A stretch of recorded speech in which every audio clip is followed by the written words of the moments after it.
Well, welcome everybody to the September edition of FAU Tech Runway's Entrepreneurs Exchange. This is an opportunity to hear from the regions and states' most talented entrepreneurs in their own words about their journey. And along the way, we hope to hear in their own words some of the unique aspects of what they accomplished, and both the good, bad, and the ugly along the way. And so tonight we have a very special treat. Mr. John Duffy is going to talk to us, and there he is. And just for those who don't know, Entrepreneurs Exchange is a mix. We have our Venture Class 8 attendees, the current Venture Class. Approximately 25 ventures or entrepreneurial teams attend monthly to hear and learn and interact, but also the members of the public at large as well. The members of our South Florida tech and entrepreneurial ecosystem also dial in. We have a big group tonight, very exciting. I think we broke 100. So John, whatever, you're a big draw. I just want you to know, and don't let that go to your head. That's awesome. All right. So for those of you that are that we can see your faces, if you could stay, don't go off video, because John certainly, and me to a lesser extent, we feed off your energy. It's easier to talk and get engaged when we see your smiling faces and you're thoughtful, the thought bubbles literally emanating out of your skulls instead of just like your name on a black screen. So to the degree you're clothed and decent and not falling asleep when I'm talking, would love to see your face. We really appreciate that. Okay, great. So John Duffy is a technology entrepreneur and was the founder and CEO of 3C Interactive, a leading software provider to the mobile phone industry. 3C Interactive makes it exceptionally easy for mobile phone operators, large retailers, and consumer products companies to communicate with their customers via text messaging. The company merged with IMI Mobile in July of 2019. Not just a little more than a year ago. So John also works as an operating partner with Kane Anderson Capital Advisors, and that is a private equity firm that probably does crossover investing in the VC world as well, I suspect. And he serves as a board member for the Dan Marino Foundation. Mr. Duffy was also honored as FAU Tech Runway's 2019 Maverick Entrepreneur of the Year for his significant contributions to Florida's entrepreneurial ecosystem. He currently serves on the FAU College of Engineering Advisory Board and has recently agreed to join the FAU Tech Runway Advisory Board as well, for which we're very grateful. John lives in Delray Beach. He has 2 adult children. He is an avid reader, I can assure you. Anytime I've tried to match him, he bests me book for book. He loves hot rods and motorcycles and plays a guitar in a local band. So without further ado, Mr. John Duffy, thanks for joining us tonight. Reese, it's great to be here. I wish we could be together in person, though. Like you said, the energy in these kinds of things all comes from the audience. And I'm really happy to be here and grateful to be asked. But, man, I miss all of you. And I can't wait till we can do this in person, hopefully sometime soon. We'll get back to it. You didn't mention alcohol, but that might be an element too. I know that helps, right? Yeah, I didn't realize that was an option. We might have to take a break for a minute here in a few and find something. All right. Excellent. So before we jump into the story of 3C Interactive, perhaps we can begin with like, how did you get to Florida? What brought you here? What's that all about? So, my entire family from both sides, mom and dad, all are original New Yorkers, right? Born and raised in the Bronx. My aunts, uncles, cousins, everybody is a New York City cop or a fireman or a school teacher. My father was the black sheep in the family. He became an FBI agent. And so before I was born, he joined the FBI, became a special agent, and started a career that involved him, moving around the country every couple of years. And so I grew up going to a different school, living in a different city about every 2 years. With a couple of different times living around the Washington, D.C. area. And when I was in college, I went to Ohio University.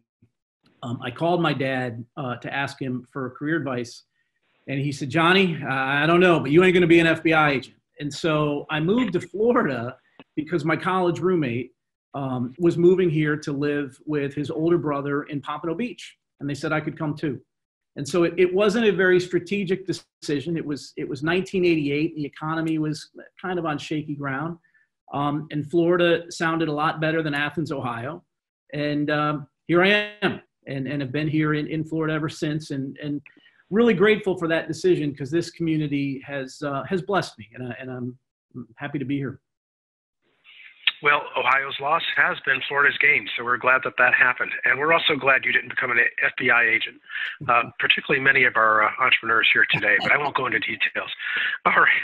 So how did the idea for 3CI Interactive begin? Like, was there, some people have an aha moment, and others, they're, actively engaged in commerce and they see consumer behavior, they see an unmet need, and it takes a while. Where do you fit on that spectrum, or how did it happen?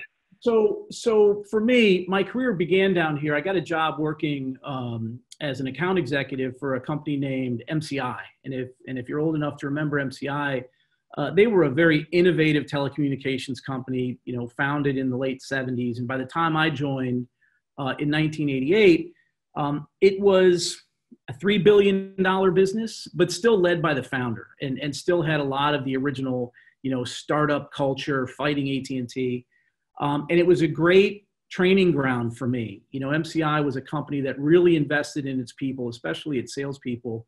And so I had great mentorship, lots of professional training, and was really taught the skill of selling technology services. And along the way, developed a passion, not just for selling to the enterprise, but for looking for opportunities like we had at MCI, where we could build a toll booth and get between a customer and their consumer and earn a fee, right? In MCI's case, it was minutes of phone service, it was faxes, it was data communications. And so, as an entrepreneur, I've tried to build on that experience. I left MCI and was involved in starting a company that was focused on payments in the early days of the internet. And then after selling that company in 2002, I was really interested in what might be next, leveraging what I knew about selling services to the enterprise and what I liked about sort of toll booth oriented businesses. And I had a couple of examples, and there's probably not one aha moment, but there was a few aha moments where businesses that had been customers of mine, I saw them start to have real measurable improvements in some of their results because they were using text messaging as a communication tool with their consumer. And at the time, I had started in old-fashioned telecom, evolved to the internet, and was thinking about mobile as what was next. It just seemed like a big enough, fast growth market where startups could exist. And so we assembled a small team, which became the founders of 3C, and went looking for sort of a place to enter that industry. And we landed on what became the original hypothesis for 3C, is that large companies would want to use messaging as a way to drive behavior, with their consumers. So whether it's refill a prescription, update some piece of information, send you a code so you can reset your online password, that's what we thought we could do in 2005 and 2006. And that's what we started doing in January of 2007. Got it. So maybe tell us then, once you got to the point of the hard launch, who, what, why, where? So by the time we opened our doors in January 2007 with 3C, I'd been involved in quite a few startups and learned many lessons the hard way. And one of our first priorities at 3C was to not make the same mistakes again. And so my co-founders and I, we got together and we created a set of first principles that we were going to use as the basis for managing the company forever. And those principles were build a sustainable business. And by sustainable, at that point in time, we meant operate on our own steam, avoid venture capitalists, avoid going in debt, right? Avoid doing anything that would necessarily dilute our control of the company. That was first principle number one. First principle number two was, do something important for a world-class customer. I was raised by my parents that you are who your friends are. And what I've learned over time is that can be even more important in business than it was on the schoolyard. And so even though we were a tiny little, startup here in South Florida, we were determined to work with world-class customers and companies that were the leaders in their industry. And that's hard to do as a startup. Principle number three, build a culture focused on the personal and professional development of the team. And our thought was, if we could get number one and number two right, we'd probably be in a position to build the kind of company that had the culture we'd be proud of. And so that, to answer your question now, there's a couple of moments that I think about the hard launch. And so in 2007, we got organized, opened our doors, started the company.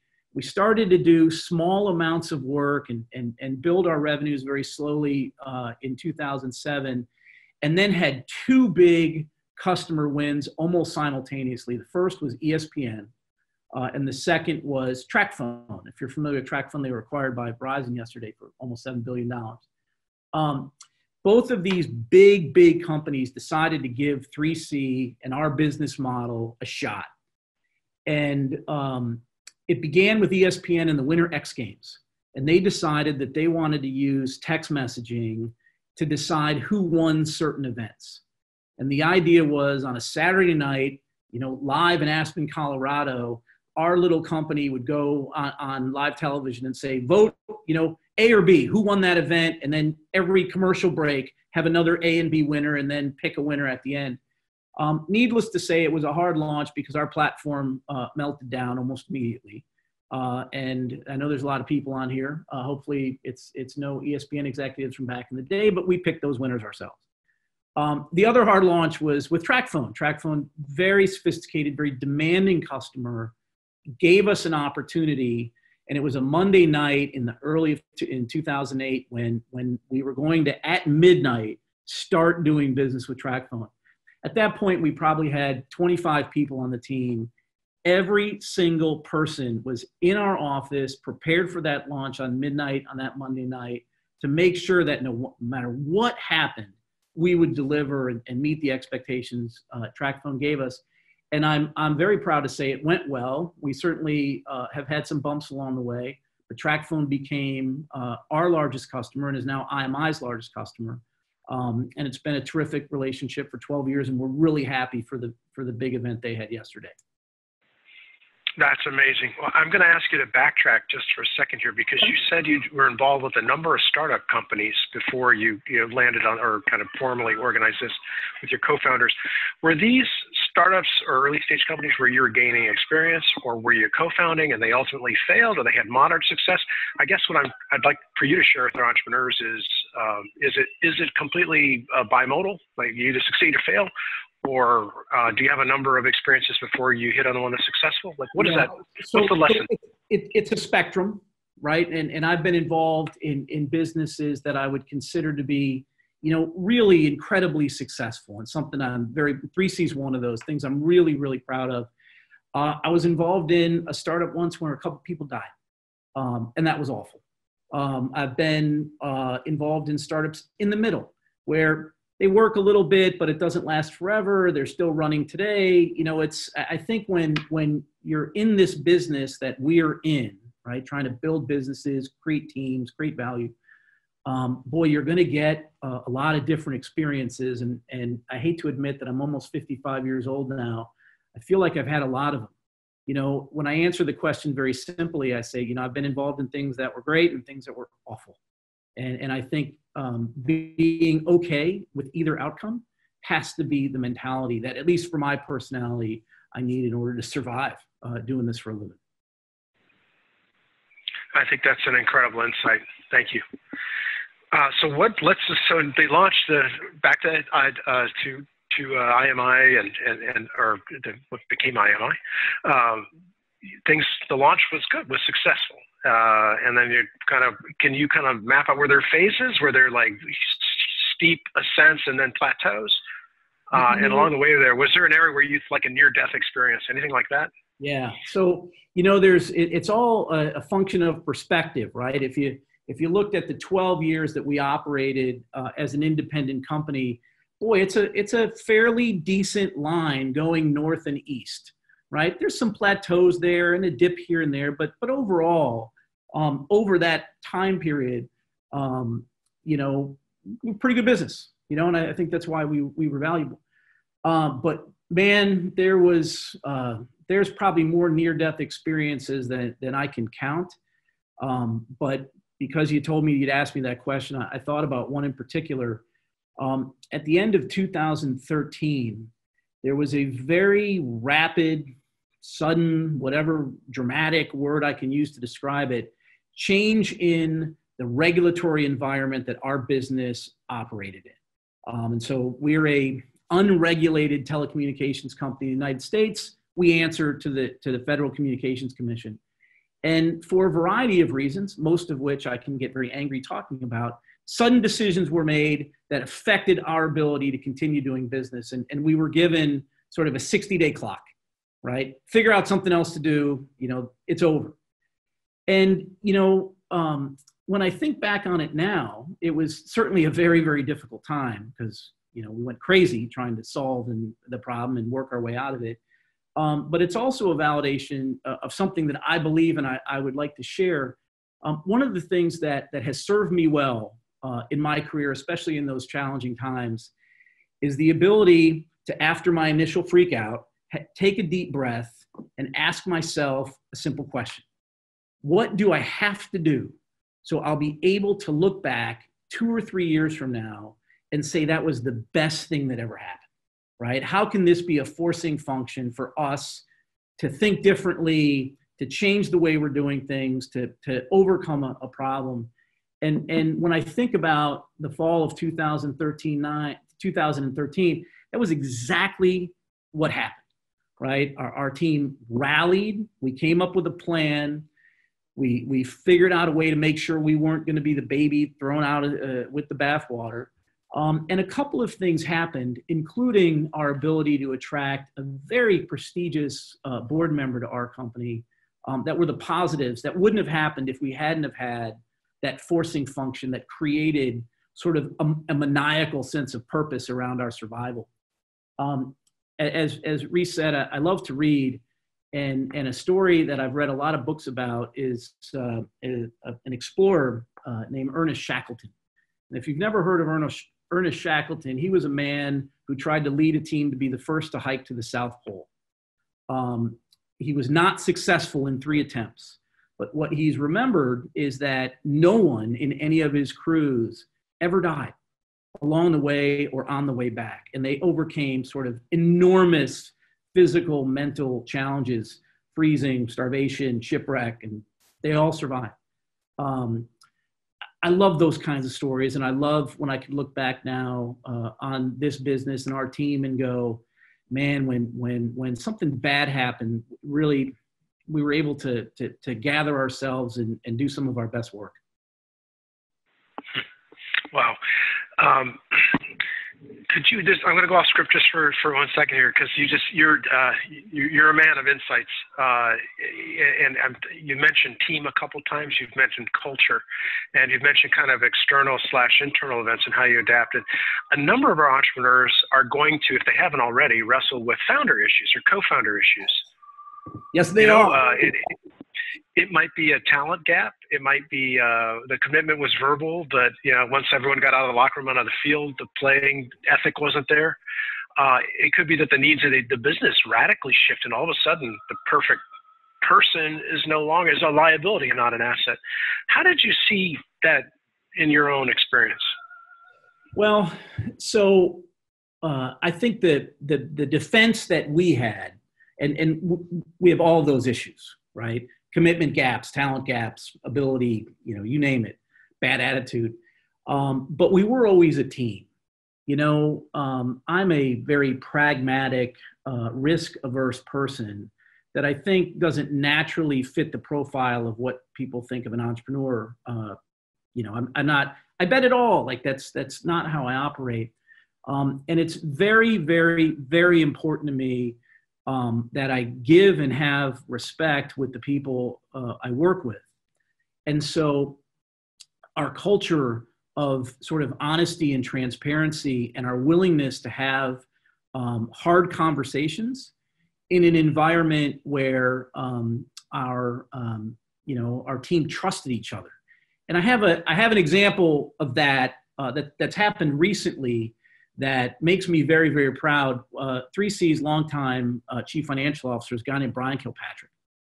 And I'm a salesperson and an entrepreneur, and I like to exaggerate and tell stories and stuff like that. And Brian is a really disciplined auditor background, finance guy. And so you can imagine some of the scraps, he and I have had over the years. And in fact, he even has accounting terms that he's named after me.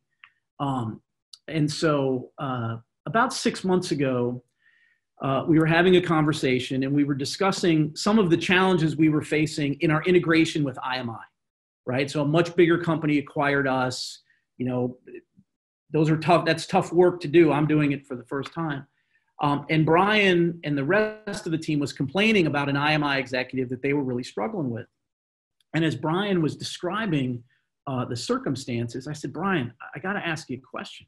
It sounds like you're having the exact same problem that you and I used to have. What's the difference? And he said, the difference is you always trusted me. And so he hadn't earned the trust, didn't have the relationship with this new teammate. But I was very proud of the fact that was the thing that he remembers the most, that we trusted each other. And I think like we had with our first principles, right? There was a set of rules that we operated by. They sound a little ambiguous, but when you put them to the test, like for example, the sustainability for first principle number one, it would come into effect when some members of the team would want to make an acquisition of a company. And we'd have to go into debt in order to pay for it. And we would create a pro forma and say, well, if things don't go the way we think, it might affect our sustainability, so we're not ready to do it yet. We can't pay cash, can't take that risk away, we're not doing it. So those principles that everybody signed up for and we repeated to each other all the time and then always acted against in terms of we use those as our decision-making tool, created a culture of trust on this team that worked for us up until the merger with IMI and is continuing to work for us today. And frankly, I think is helping them sort of adopt some of these policies that we have. Remarkable, really. Forgive the noise in the back because I'm now in the loft. My daughter's having her voice lesson. That's not me and it's not my stomach, I assure you. So unlike a lot of lessons on a Zoom call yet. That's a good one. Dog bark, baby cry, wife hitting. It's actually the angels. They're heralding your insights. This is just special. So unlike a lot of entrepreneurs that are with us tonight, you did, by the time you started 3CI Interactive, you did kind of have a rich, I think, set of experiences that you could draw from, some positive, some negative that you learned from.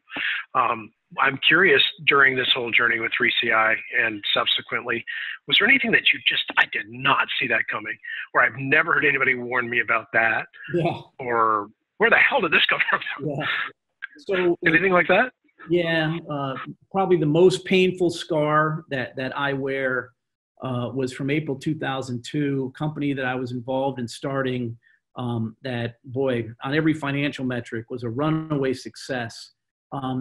Sold for a ton of money, right? We had put $180,000 together to start it in 1994, sold it in 2002 for $93 million.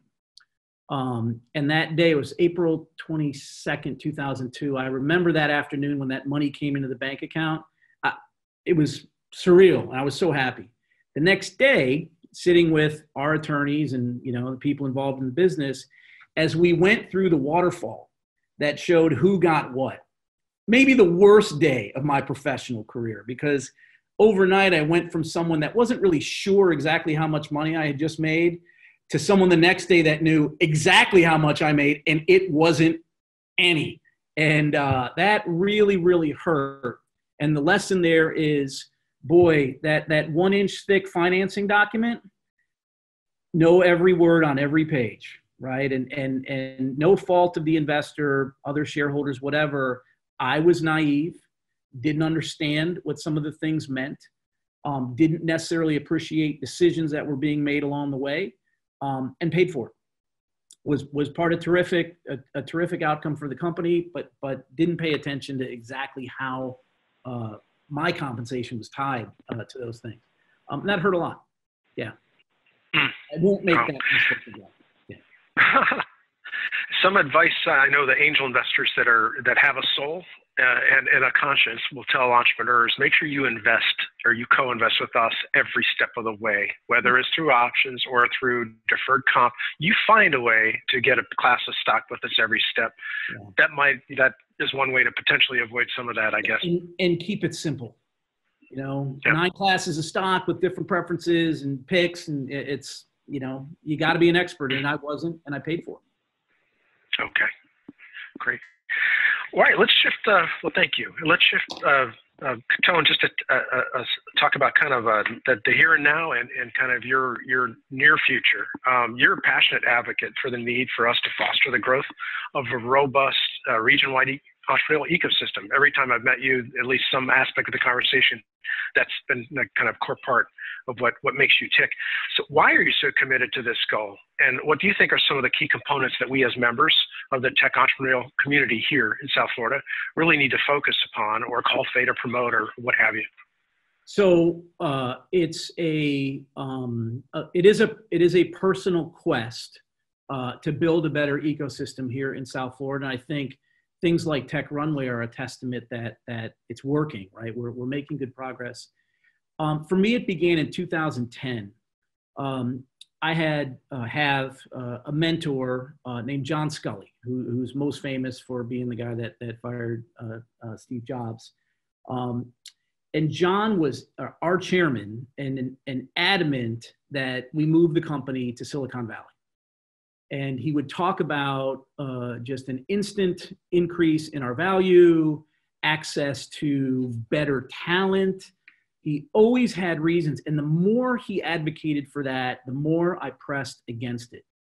And John's not usually wrong. And so in an effort to really appreciate what he was talking about, I started to make regular visits out to the venture capitalists in California, specifically along the famous Sand Hill Road.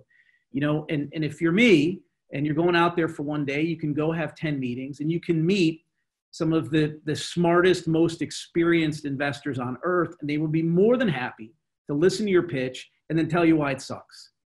And for someone like myself that's coachable, you know, after I get defensive and cry a little bit, you know, I would gather up my notes and see what was consistent and come back here and try and fix it.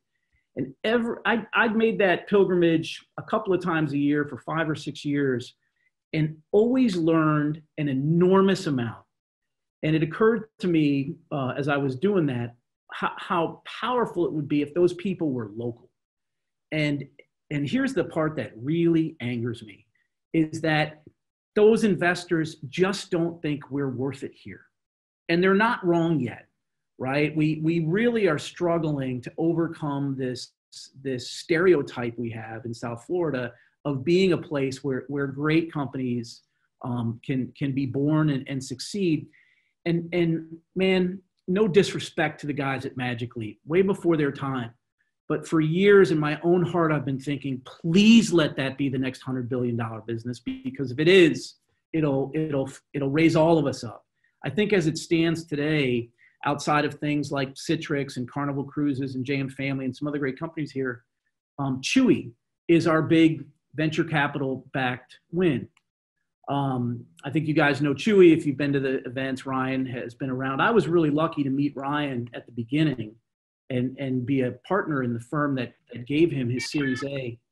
And in the deck that firm put together after making that initial investment, one of the biggest risks they identified is the inability to hire talented, experienced people in South Florida.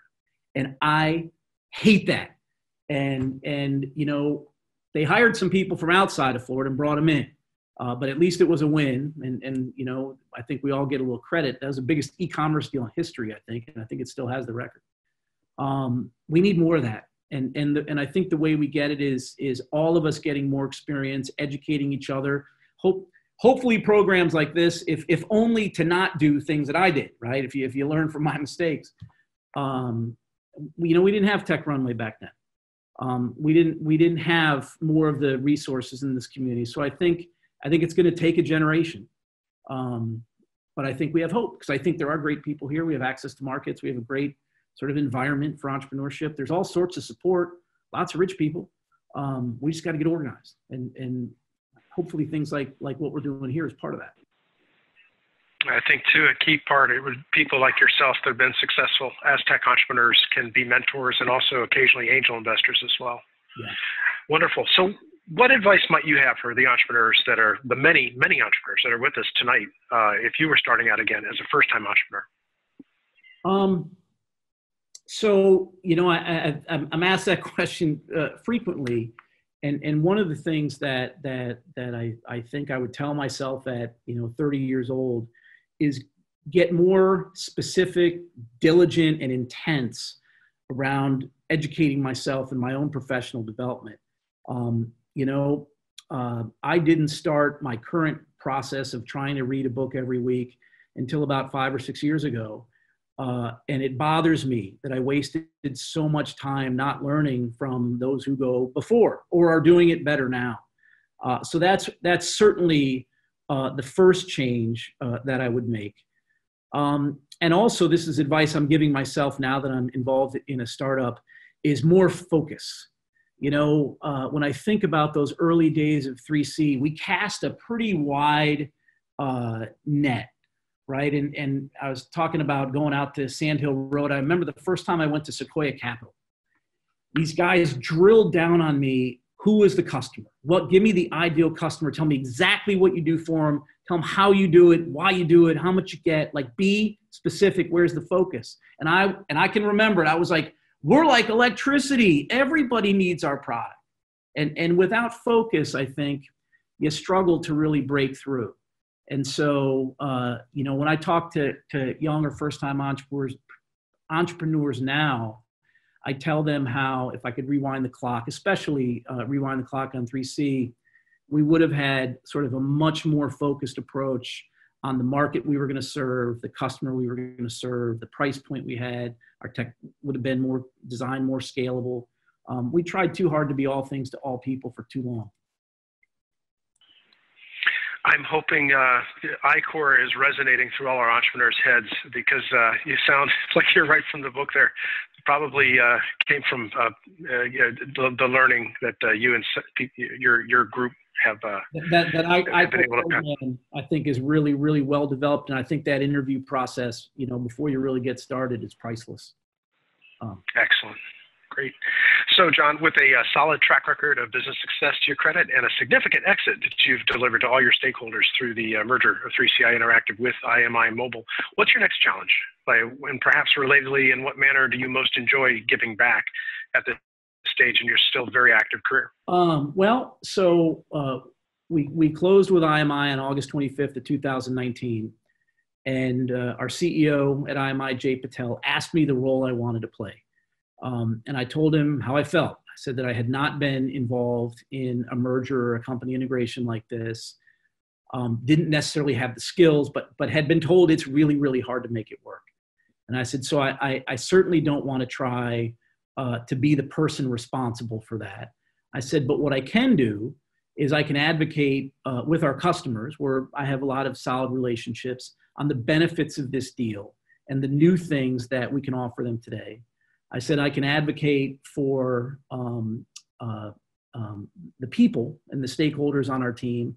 Why did we do this? What's in it for you? What's the long-term success picture look like? How do we make sure that we control the things we can control as it relates to trying to put these two companies together? I said, and then I like to sell. I said, and so, my career has been pretty much been defined within the borders of the United States. You're a company that operates on 6 continents.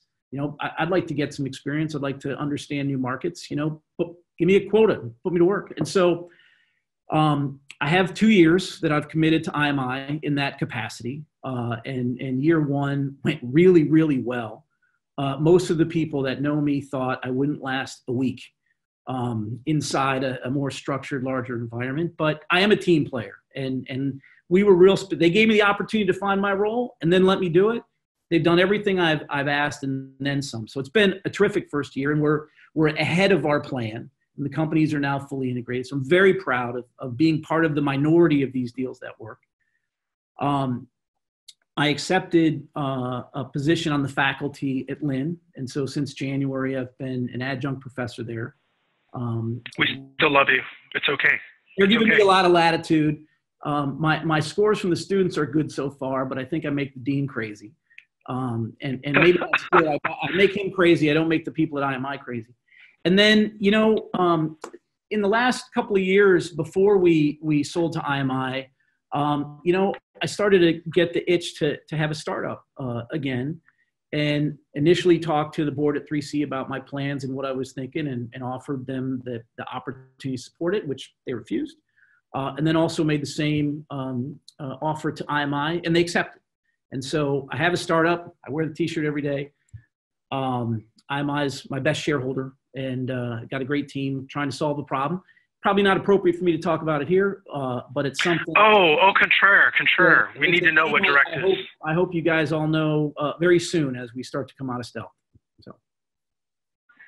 Okay. All right. Fair enough. Great.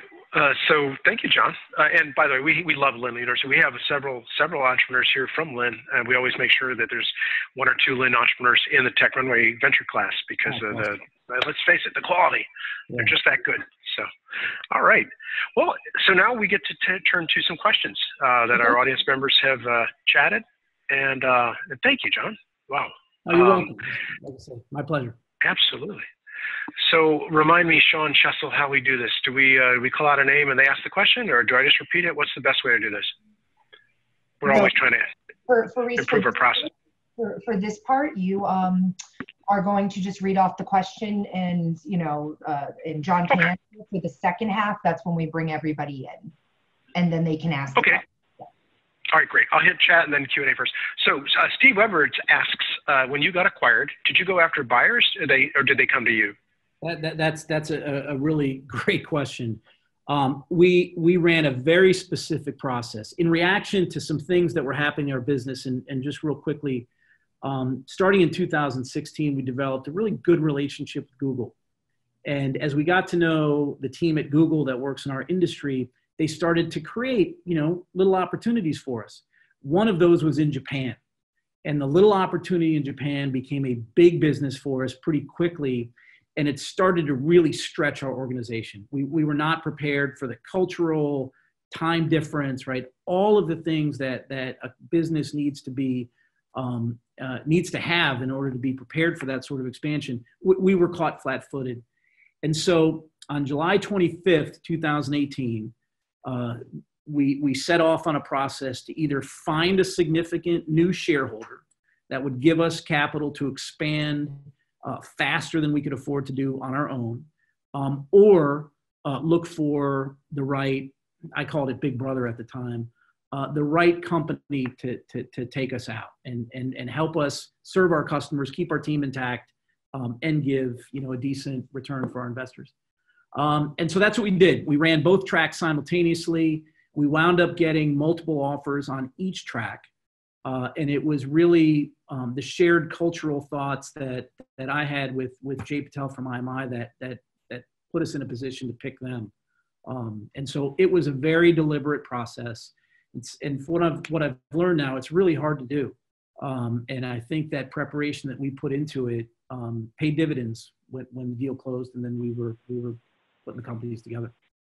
It's a great question. I know John, do you agree some entrepreneurs, once they hit several million in revenue, they start developing relationships with investment bankers that are relevant for their space, just to kind of like that they can help guide them through the process?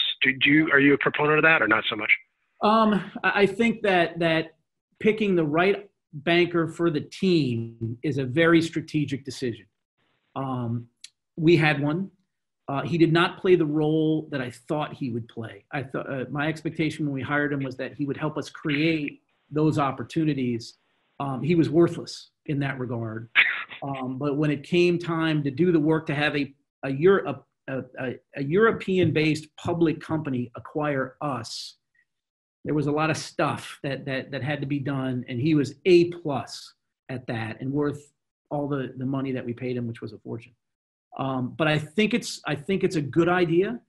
I think like making any really important decision in your life, you take the time to have real clarity on what you hope to accomplish, and you interview carefully. Because once you have one of these teams in your business, they're in your business. and you're not getting rid of them. So hope that's answered the question. No, great insight. Thank you. Okay, Silky Doodle asks, John, how did you find your co-founders? So there's depending on how I feel like telling the story, there's either 3 of us or 6 of us. And so Mark Smith and I, Mark was the chief operating officer and the co-founder at 3C. Mark and I met back in 1992 when we both worked together at MCI, and we've been involved together in just about everything each of us have done. We met Mike Fitzgibbon, who was the president and co-founder, because Mike's girlfriend worked for Mark at a startup that he and I had. And we met Mike as sort of a young guy with a glimmer in his eye and wanting to be an entrepreneur. And we were looking for something to do next. Like I said, I met Mike in 2002, and we spent the next couple years sort of throwing stuff against the wall while he was still working at his old job.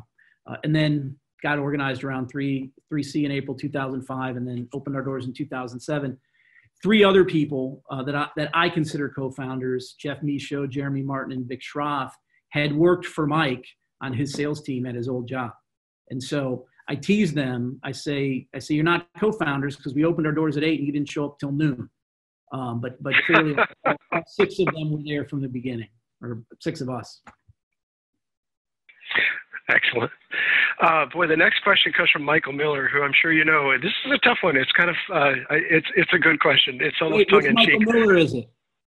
It's probably the one you know. You. I don't know.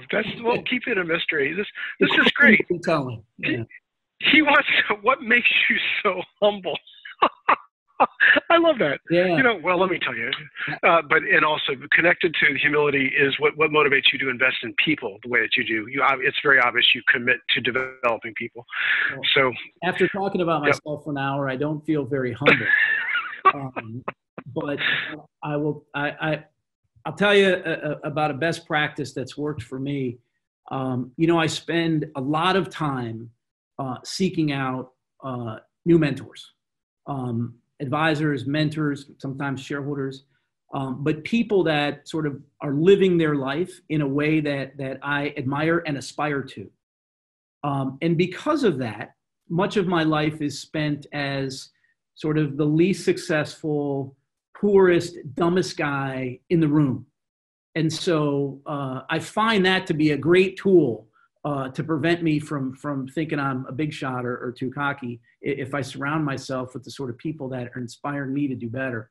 And that's probably number 1. I think number 2 is I had great parents and an older sister that terrorized me. And so, anytime I think I'm getting a little full of myself, I can hear my sister coming in the background. So life. And I have 2 daughters. My goodness, you have enough daughters, they'll beat you up too. They'd be happy to log in and tell you everything that's wrong with me. They'd love it. We have clarification. It was Michael Miller from College of Engineering. And Michael, just so you know, we acknowledge that John is absolutely a stalwart member of the College of Engineering's board of advisory board. So, and you're right. Michael is an amazing human being, isn't he, John? He's a good man. Yeah. All right. So we have, I only got about 2 minutes on a topic that is a mile wide, but we need to ask it. Christina Fisher asks around angel investors, that they work with large investors and investment banks, but they are having a real difficult time finding legitimate angels in this market. Any advice? Ooh. So you won't like my initial response. And it's this. Great teams organized around good ideas and rich markets have no problem raising money, right? So it's you. And that sucks, but it's the truth. And so what I would suggest is let's get together, think about how you're positioning yourself, your team, your business into the market, the business model you have. Because when you get that right, money's not really a problem. In my class yesterday, I pulled up some of the original documentation on Chewy. And at the time they didn't really do an angel round, but they did a Series A. At the time they did it, the management team and the founders' biggest pitch was that they would be able to stay at or near break even, right? That they would grow their business and become a really terrific company without needing to raise a lot of money, without losing a lot of money. In the year after they took their Series A, they lost $30 million. And so I use that as an example because it was their business. They had a vision for it. They found the right investors that appreciated that their best case scenario of being a $100 million company was wrong. They could be a $5 billion company. And so if you get your story, your pitch right, and you have the right narrative, and then you seek out investors that understand what you're trying to do, that's usually a big part of angel investing, is finding someone that knows what you're talking about. Money's not, I don't think that will be your problem. Well, I'd have to say that I think that's pretty, that's encouraging. That's encouraging advice, that there's a fix, and that it's not a question of scarcity, but it's a question of positioning. There's plenty of good capital for great companies. Yeah, and teams. Excellent, excellent. Christina, I'd like to mention to you also that up until the time of pandemic, Tech Runway had an annual event called Meet the Angels, and it was really kind of half educational symposium and half an opportunity to actually meet angels. And so we hope to be able to produce that again this spring. So just keep an eye out for that. One other thing to our entrepreneur that's yeah. If you're feeling distressed about it, go read the stories of some great CEOs and founders like Reid Hoffman of LinkedIn and others, and listen to them talk about how they pitched 30, 40, 50 times before they started to really understand their own business and how they were going to be successful. Boy, it takes a lot of repetition to get it right. And so if it isn't happening for you yet, keep working, right? The obstacle is the way. One of my favorite books. Fight right through it. Excellent. Well, we can't applaud, we can't stand up, but we can all wave our hands. So let's all thank John Duffy for an amazing session here.